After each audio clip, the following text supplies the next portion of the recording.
Picture the NBA in the 1990s, where dominance was defined by brute strength in the paint, and players like Shaquille O'Neal ruled under the basket. The game revolved around post-ups and mid-range shooting, with physical defense shaping every possession. Fast forward to today, and the NBA looks completely different. The game is faster, spacing is king, and teams are shooting more three-pointers than ever before. But what if I told you that this transformation wasn't just a natural evolution? It was engineered by the league itself through a series of rule changes that many fans may not have even noticed.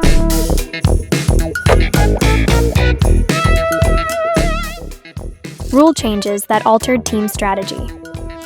One of the most significant rule changes came in the early 2000s, the removal of hand checking. Before this change, defenders could use their hands to control an offensive player's movement, making it much harder to drive into the paint. Once hand checking was eliminated, offensive players suddenly had much more freedom to move, making perimeter play and three-point shooting far more effective. Just look at the numbers. In the 2001 season, NBA teams attempted an average of 13 three-pointers per game. By the 2024-25 season, that number skyrocketed to 37.6 three-point attempts per game. This shift didn't just change how teams attack, it forced defenses to adapt. Defenders had to become quicker, more versatile, and capable of switching on every screen. Traditional big men who couldn't guard smaller, faster players found themselves struggling to stay in the league. Why these rule changes were made and how they changed the game. The NBA's main goal with these rule changes was to increase scoring and make the game more exciting for fans. By giving offensive players more freedom, the league hoped to create a faster-paced, higher-scoring product that would draw in more viewers.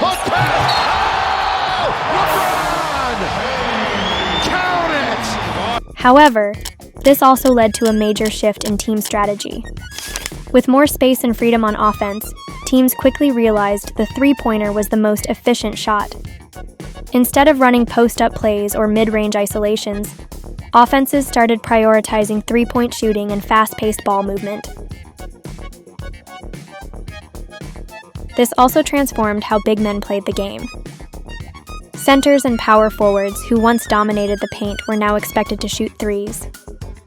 Players like Brook Lopez, who began his career as a traditional post scorer, evolved into a high-volume three-point shooter, averaging over 6 attempts per game in recent seasons.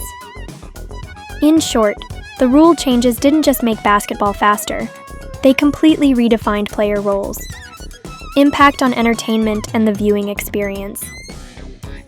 While these changes were designed to make the NBA more entertaining, they also sparked debate about whether the game has become too focused on three-point shooting. Some analysts and longtime fans argue that today's game lacks variety. Instead of a mix of post-ups, mid-range jumpers, and three-pointers, modern basketball often feels like a three-point shooting contest. This is reflected in NBA television ratings, which have dropped nearly 50% since 2012. Despite the rise of social media and streaming platforms. NBA Commissioner Adam Silver has acknowledged these concerns. One potential solution being discussed is moving the three-point line back to reduce efficiency and force teams to diversify their offensive strategies. However, the league must be careful. Every rule change has unintended consequences. Case study: the Golden State Warriors and the three-point revolution. Perhaps no team has benefited more from these rule changes than the Golden State Warriors. With Stephen Curry and Klay Thompson, they perfected the art of high-volume three-point shooting, winning multiple championships and breaking records along the way. During the 2015-16 season, the Warriors finished with an NBA record 73 wins, largely thanks to their three-point-heavy offense. Their success inspired other teams to follow suit, leading to the current three-point revolution. But has the NBA gone too far in this direction? Some critics argue that by making the game too perimeter-focused, the league has lost some of its balance and diversity. Others believe the shift is simply a reflection of modern strategy and analytics. These rule changes have significantly impacted the development of young players.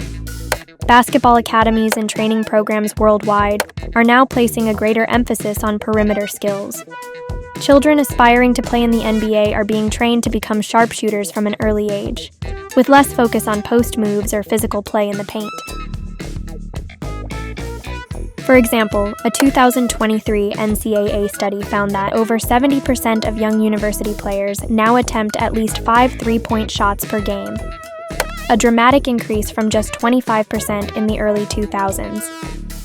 At the high school level, a survey revealed that more than 60% of coaches now prioritize long-range shooting drills in their training sessions, compared to only 35% a decade ago.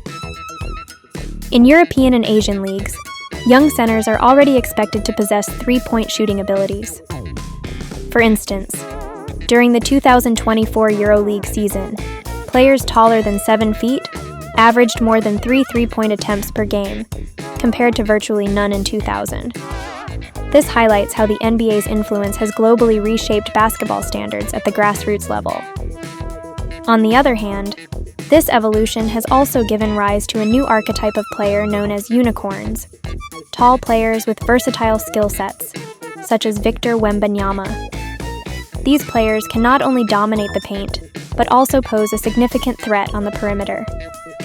During his 2024-25 rookie season, Wembanyama posted averages of 3.2 blocks per game, alongside 2.1 made three-pointers per game, something that would have been unimaginable 2 decades ago. The NBA now faces the challenge of maintaining a balance between innovation and tradition. If the league continues to gravitate toward perimeter-focused gameplay, aspects of the old-school basketball culture, such as the dominance of traditional big men or physical battles in the paint, could be lost. On the flip side, this opens the door to potential new rule evolutions. For instance, the 14-second shot clock reset for offensive rebounds has encouraged teams to play faster. The league may continue experimenting with such rules to keep the game fresh and competitive. Ultimately, the NBA's rule changes demonstrate how sports can adapt to the times while striving to attract more fans. However, as history has shown, every major change brings new challenges that must be addressed. NBA rule changes have fundamentally reshaped the game, forcing teams to rethink their strategies and adapt to new styles of play. While these changes have made basketball faster, more dynamic, and higher scoring, they've also sparked debates about whether the league has become too reliant on three-pointers. As the NBA looks to the future, it must carefully consider how to maintain excitement while ensuring the game remains balanced and engaging for both players and fans. One thing is certain, the NBA will continue to evolve. The only question is, what's the next rule change that will secretly reshape the game?